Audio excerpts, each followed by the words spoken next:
그다음에 저도 입시를 20년 정도 했는데 고1 성적이 거의 고3까지 갑니다. 고1 첫 시험 성적이 고3 때 하고 거의 똑같아요. 그러니까 성적이 상승하는 경우가 이 정도, 유지가 이 정도, 떨어지는 경우가 이 정도. 그러니까 대단히 성적이 크게 변동폭이 없어요. 드라마틱하게 안 변합니다. 그래서 고등학교 첫 시험 성적이 되게 중요해요. 그러니까 원래 그러잖아요. 공부도 하던 놈이 합니다. 잘한 놈이 잘해요.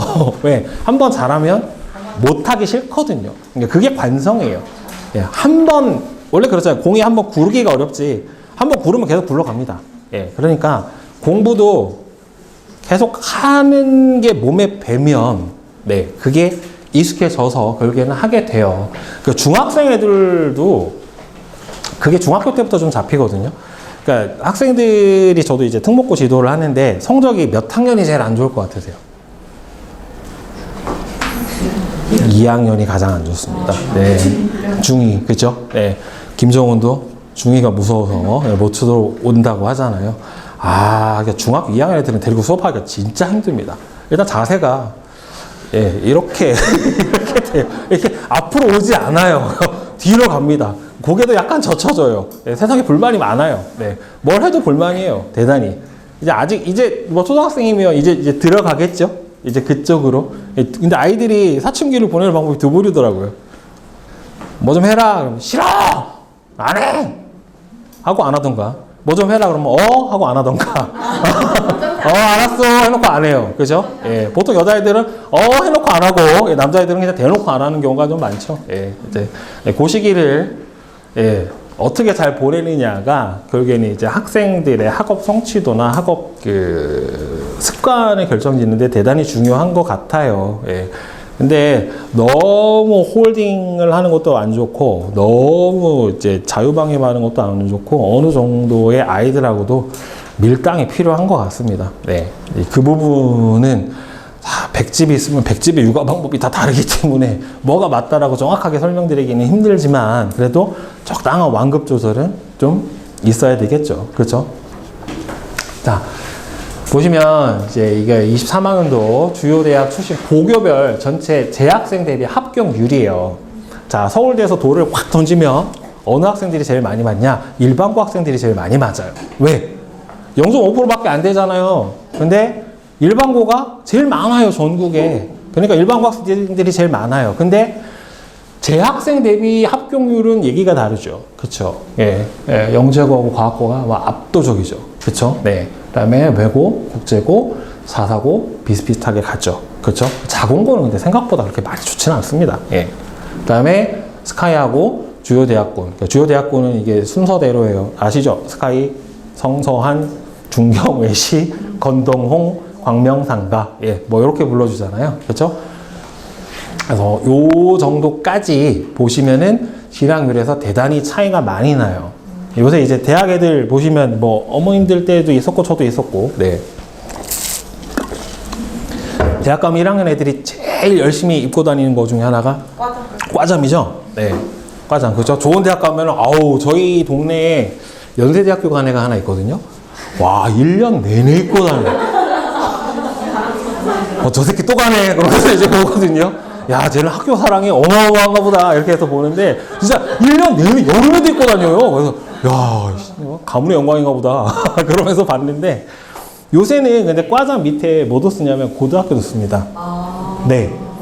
출신을 쓰죠. 동상고, 뭐 이렇게, 아니면은 용인외고, 이런 식으로 출신들을 써요. 용인외대부고, 그 다음에 뭐 대원외고, 명도외고, 뭐 서울 영재고 이런 식으로 써요. 그 밑에 또 그들끼리에 또 다시 또 모임이 또 만들어집니다. 그러니까 대단히 왜 예전에 그랬잖아요. 명문고 있었던 것처럼 그들만의 또 리그가 또 만들어지긴 하더라고요. 이 안에서도 보니까. 그래서 이렇게 차이가 나는 걸 보면은 뭐가 다른 게 있긴 있구나라고 하는 걸 느끼시게 될 거고. 결국 여기 가서 이제 뭐가 좋느냐 하면은 이미 여기는요 고교 학점제에 최적화된 다양한 교과목 개설, 운영 능력을 갖고 있어요. 그러니까 얘네들은 일반 교과가 아니라 심화 교과를 하거든요. 그러니까 얘들이 이수한 과목 자체가 일반고 애들하고 달라요. 아예 달라요. 그러니까 블라인드로 고등학교를 가려버려도 이 과목을 이수할 수 있는 학교들이 되게 한정돼 있거든요. 그러니까 대학에서 다 알아요. 결국에는. 네. 그 다음에 프로그램도 다양하고 여기 교사로 들어가기 생각보다 빡세요. 어머님들. 네. 네. 약간 대기업 들어가는 것처럼 네. 그렇게 녹록하진 않아요. 그러니까 토론 학습도 많이를 하고 우수 교사진 초빙도 좀 많이 하고요. 그 다음에 뭐 이제 프로그램도 학생들이 요구를 하면은 지도교사를 배정을 해서 많이 배정해 주기도 하고, 네, 좀 좋은 선생님들이 많이 계시죠. 그리고 뭐 수학 영어에서도 학업 성취도가 뭐 압도적입니다. 정말로 압도적이에요. 네. 그다음에 뭐 학생부 종합, 논술, 정시 등 전형 유형 준비도 가능하고 얘네들이 입시 누적 데이터 자체가 되게 많아요. 하다못해 영상고만 하더라도 대단히 많이 다릅니다. 예, 실제로. 자, 이거 보세요. 학생 기록부 일반고예요. 자, 이제 수업 태도가 좋고 학업 열정이 뛰어남. 그 다음에는 자신만의 노트를 만들었으며 성실한 자세가 돋보여 장래가 기대됨. 자, 자신만의 학업 노트를 만들었다라고 하는 저 세부 특기사항이나 자기소개서는요, 한 10,000명 쓰면은 한 9,900명 정도 저 내용이 들어가 있어요. 네. 제가 자소서도 굉장히 많이 수정을 해줘 봤거든요. 자기만의 비밀 노트, 자기만의 학업 노트 만들어서 공부했다라는 내용이 한 100명 쓰면 90명은 저 내용이 다 들어가 있어요. 네. 미적분 시간에 수업 시간에 성실하게 참여했고 여기도 자신만의 노트를 만들었으면 탐구하는 자세가 돋보였다. 예, 이렇게 일반고는 이렇게 써요. 자, 여기 서울 하나고 자사고예요. 선생님 쓴 거 보세요. 미적분에 개념에 대한 심화적 접근을 시도하는 학생으로 평소 수학 개념하고 문제풀이에 대한 완벽한 이해를 하기 위해 끊임없이 스스로 고민하고 질문함. 그 다음에 되게 자세하게 써주죠. 합성함수 연속 단원에서 보여줄 심화 개념 숙제하고 그래프 작성에 대한 수준 높은 질문, 뭐 연계 학습을 통해서 정기고사에서 성적이 올랐다까지 써준단 말이에요. 그리고 어떻게 되게 디테일하게 써줘요. 이게 세부 특기 사항을 얼마나 자세히 써주느냐가 결국에 이 학생에 대한 그 결국에는 포장이거든요. 선생님이 해줄 수 있는 이제 최고의 선물이에요. 결국에는. 근데 이제 자사고나 특목고 선생님들 같은 경우에는 저 능력이 아무래도 더 좋을 수밖에 없고 학생 수도 적거든요. 그러니까 더 성실히 열심히 써줄 수밖에 없어요. 그러니까 컨트롤 C, 컨트롤 V가 최소한은 안 나옵니다. 저기서는. 예, 그래서 이 학생부만 봐도 달라요. 그리고 이제 일반고에서도 보면 이건 창체예요. 뭐 진로 체험의 날, 뭐 직업 초청 강연 시간에 해서 진로 보고 체서를 작성을 했고, 예, 생명 존중 프로그램에서 흡연 예방했고, 그래서 축구부 주장해서 예, 열심히 활동할 수 했어요. 그냥 이렇게 써준단 말이에요. 근데 이거 서울 현대고거든요. 구정에 있는. 보면은 엄청나게 자세하게 써주죠. 이 학생이 어떻게 창의적 체험 활동을 했는지, 동아리 활동을 어떻게 했는지. 그러니까 이런 디테일 차이가 나요. 결국에. 자사고하고 일반고하고 특목고하고 차이가 날 수밖에 없기 때문에 결국에는 이런 똑같이 잘했는데도 불구하고 이 학생이 뭔가 더 많이 잘한 것 같단 말이에요. 그쵸? 예. 어떻게 써주느냐에 이거는 누구도 쓸 수 없어요. 담임 선생님밖에 못 써줘요. 해당 학과 선생님밖에 못 써준단 말이에요. 우리가 어떻게 해줄 수가 있는 부분이 아니에요. 그러니까 이거는 아예 베이스가 다르기 때문에 이런 부분을 좀 얘기를 해드려요. 그러면은 마이너스가 있더라도 충분히 갈만하다라고 생각이 아마 드실 거예요. 그래서 크게 이제 국제고, 외고, 전국 단위 자사고, 광역 단위 자사고 이렇게 나눠져요. 근데 이제 국제고, 외고는 아마 없어질 거예요. 외국어는 없어지고 다 국제고로 전환이 돼서 바뀔 겁니다. 외고하고 국제고의 가장 큰 차이는 뭐냐면 국제고는 국제과정이라고 하는 과정을 이수를 해요. 뭐 국제통상과정, 뭐 국제법률과정, 뭐 이런 과정들을 이수를 하는데 외고에서도 요걸 이수할 수 있게 해줬으면 굳이 외고로 갈 이유가 없어졌거든요. 그래서 특히나 외고 중에서도 영어학과는 없는 학교들이 많아요. 기본이기 때문에. 또 국제고는 또 영어로 수업하는 학교들도 대단히 많거든요. 네.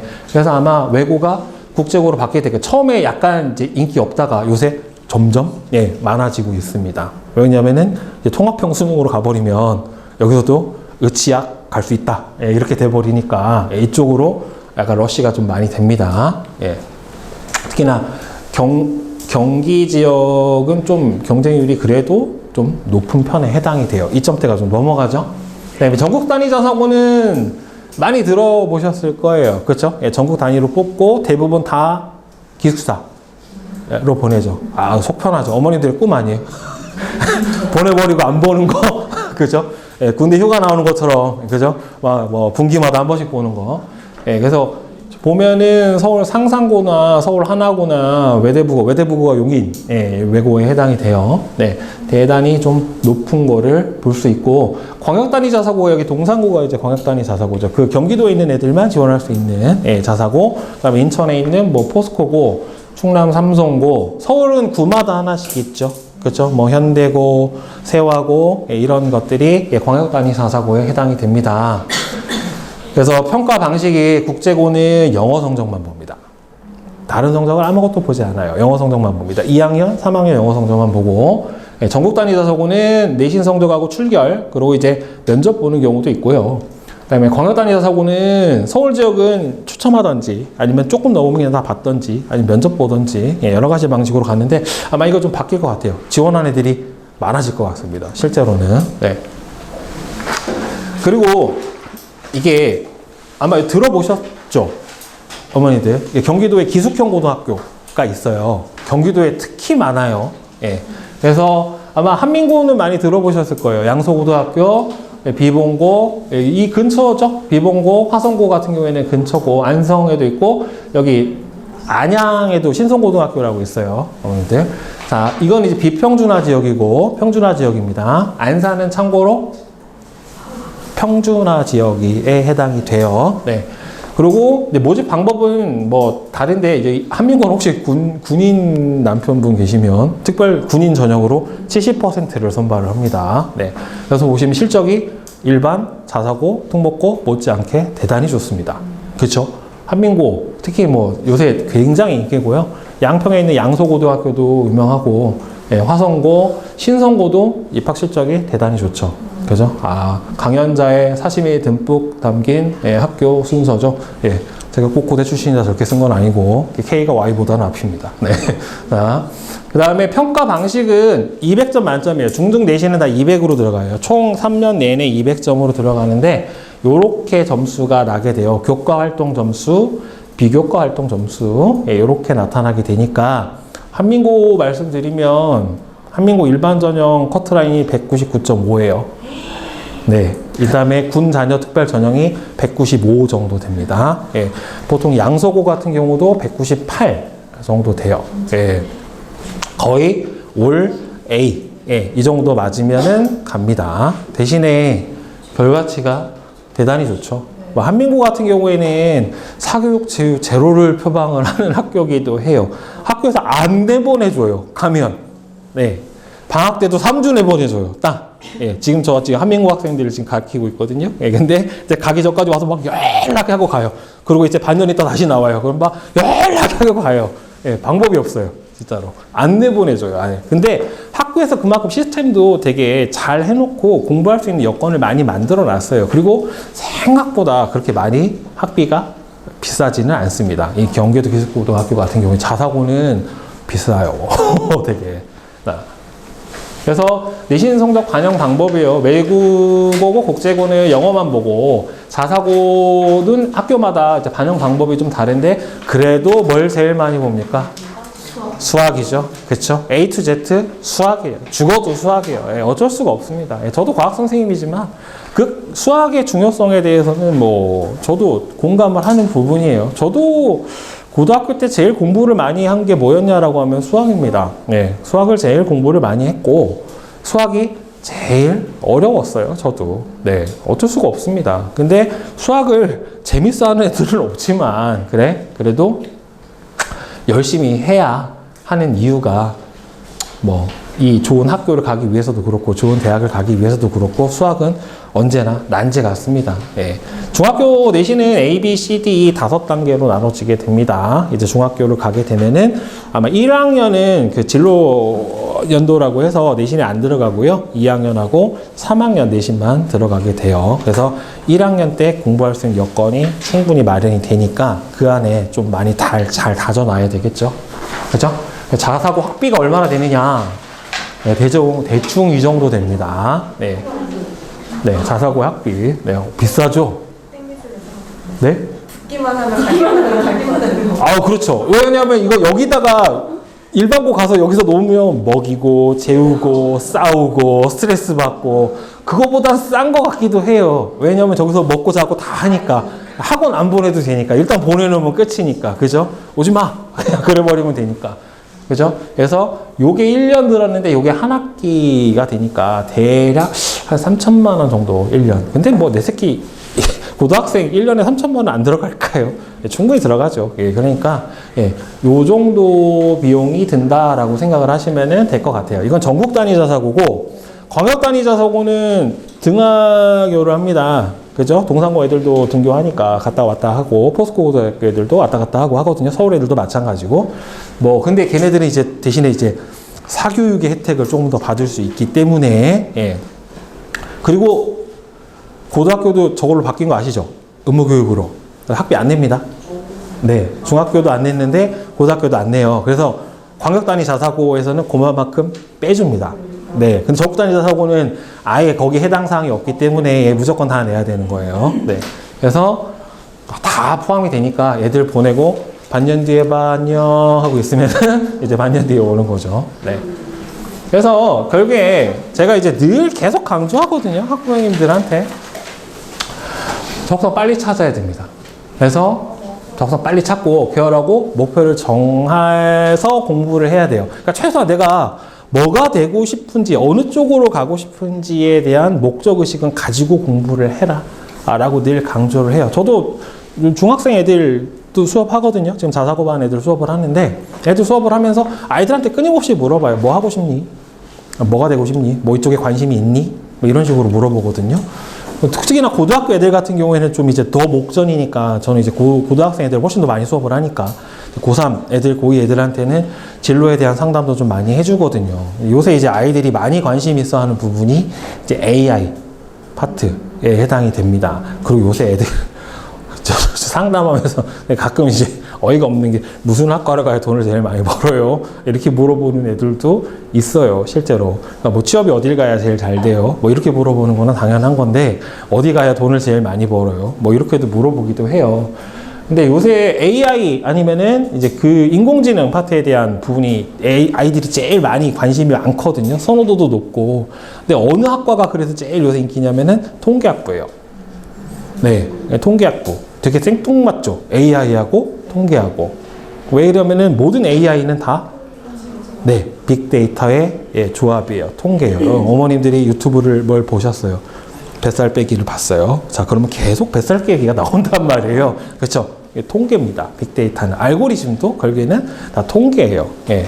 이게 학습형이거든요. 계속 그 데이터를 보게 되면 그 비슷한 데이터를 계속 추천해주는 알고리즘을 만들어내는 거는 결국에 다 통계예요. 그래서 요새 통계학과, 정보학과 이런 학과들에 대한 아예 관심도도 그렇고 경쟁률도 실제로 굉장히 많이 올라갔어요. 예. 그래서 생활기록부의 방향성을 설정을 해서 어느 쪽으로 갈 건가? 의학학 계열인가? 이학 계열인가? 공학 계열인가? 어문학 계열인가? 전경 계열인가? 이런 식으로의 어느 정도 방향성을 결정을 할 수 있어야 돼요. 그러니까 지금 아직 초등학생이지만 대학 입시를 계속 설명을 해드리고 한 부분은 이 고등학교를 어떻게 진학을 하느냐에 따라서 내 아이의 대학 가는 방향성이 결정이 되는 거거든요. 그래서 현명한 고등학교 선택을 하기 위해서는 결국에는 목표를 초등학교, 이제 중학교 가면서부터 어느 정도 좀 잡고 가시라라고 하는 거예요. 그러니까 단순히 공부 잘하면 어디든 물론 어디든 갑니다. 어디든 가는데, 그래도 이제 바뀐 입시 제도에서는 내 아이가 그래도 이쪽으로 가고 싶으니까 이렇게 방향을 잡아주고 이렇게 가라고 해주는 게 맞겠다라고 하는 가이드라인을 좀 제시를 해주십사라고 하는 마음에서 말씀을 드린 거예요. 그리고 이거 되게 힘들어요. 자기주도적 학습. 저거 하는 놈들 진짜 없어요. 예, 정말 없습니다. 저도 저희 아이도 시키니까 하는 거지 잘 안 해요. 심지어 고등학교 애들도 잘 안 하거든요. 저 부분에 대해서는. 그래서 자기주도적 학습 방법. 그러니까 이게 학원도 일정 부분의 책임이 있다고 생각을 해요. 일단 아이들 성적을 내야 되기 때문에 떠먹여주거든요. 어떻게 점수를 내야 되니까. 그렇죠? 근데 계속 떠먹여서 받아먹기만 하면은 나중에 스스로 뭔가를 할 줄을 몰라요. 예, 그렇게 되기 때문에. 그래서 저도 시험 대비를 할 때 철칙이 있어요. 저는 칠판 수업을 안 해요. 시험 대비를 할 때. 전체적으로 놓고 시험에 나와 물론 그냥 수업을 할 때는 하거든요. 근데 시험 대비 때 놓고 다시 정리해주고 이거 나오니까 해 하고 이런 수업은 안 해요. 저는 무조건 Q&A예요. 무조건 풀고 질문, 풀고 질문이에요. 아이들이 내가 뭘 모르는지를 알아야죠. 내가 아는 것도 설명해주고 모르는 것도 설명해주고가 아니라 아이들이 직접 과제를 주고 거기서 틀리고 모르는 거는 대신에 계속 끊임없이 확인을 해줍니다. 그래서 그 Q&A 수업을 해줘야 내가 뭘 모르는지 아는가에 대한 부분이 대단히 중요하거든요. 그래서 저는 그 시험 대비를 고등학생이고 중학생이고 다 Q&A로 합니다. 전부 다. 예. 그다음에 스터디 플래너, 예, 이거는 아까도 말씀드렸지만은 예, 내가 뭘 했고, 그러니까 이 스터디 플래너 쓰라고 하면은 월요일부터 그거잖아요. 방학 시간 계획표 짜는 거 마냥 예, 그냥 다 공부하겠대요. 예, 하지도 않을 거면서 예, 월요일부터 일요일까지 다 짜요. 예, 안 지켜요. 예, 근데 그 저는 얘기하거든요. 토요일까지만 짜라. 일요일은 못 지킨 걸 해라. 왜? 변수가 많이 생기거든요. 돌발 변수가 많이 생기기 때문에 일요일은 못 지킨 걸 해. 근데 다 했어. 그럼 쉬어. 놀아도 돼요? 너 어차피 놀 거잖아. 그러니까 애들한테 얘기를 하거든요. 그러니까 그 효율적인 방법을 가지고서 계획성 있게 좀 공부를 하는 게 중요하고요. 그 다음에는 공부도 습관이고 관성입니다. 그래서 꾸준히 그 시간에 어느 정도 학습량을 계속 가져가는 게 제일 중요해요. 근데 이거는 부모님들도 도와주셔야 돼요. 오늘은 뭐 하니까 놀아라. 뭐 하니까 째라. 뭐 하니까 해라. 이거보다는 그래도 그 시간에 꾸준히 뭔가 할 수 있게 해주는 게 예, 대단히 중요한 겁니다. 그게 습관이 되게 중요한 거예요. 어머님도 그러잖아요. 새해 됐으니까 운동해야지. 그래서 아침 애들 보내고 10시쯤에 운동 가야지. 한 이틀 가면 안 가시잖아요. 그죠? 그러니까 그 시간에 계속 꾸준히 뭔가를 한다라는 것 자체가 힘들어요. 근데 일주일을 하기가 힘들지 일주일을 하면 하거든요. 결국에는 이제 그거를 아이들한테 만들어주라라고 말씀드리는 거예요. 그리고 이거 때문에 망하는 애들 되게 많아요. 이게 질문을 잘하는 애들이 있습니다. 근데 죽어도 안 하는 애들이 있어요. 특히나 이게 친구들끼리 오면 잘 안 해요. 특히 여학생들이 더 그래요. 왜냐면 쪽팔리니까. 내가 뭘 모른다고 얘기를 하는 것 자체가 창피하거든요. 내가 부족하다라고 느끼는, 이렇게 뭘 질문하는 거를 대단히 창피해 해요, 아이들이. 근데 결국에는 성적이 오르고 실력이 느는 아이들은 자기가 모르는 걸 솔직하게 인정을 하는 거예요. 못한다고 뭐라고 안 하거든요. 절대. 예, 저는 아이들한테 여태까지 물론 강사 초창기 때는 왜 못하니라는 말을 했었어요. 근데 시간이 지나면서 절대 하지 않은 말이 있습니다. 왜 모르니? 왜 못하니? 라는 말은 절대 아직도 하지 않아요. 특히나 아이를 낳고 키우다 보니까 절대 안 하게 되는 말이에요. 왜 몰라?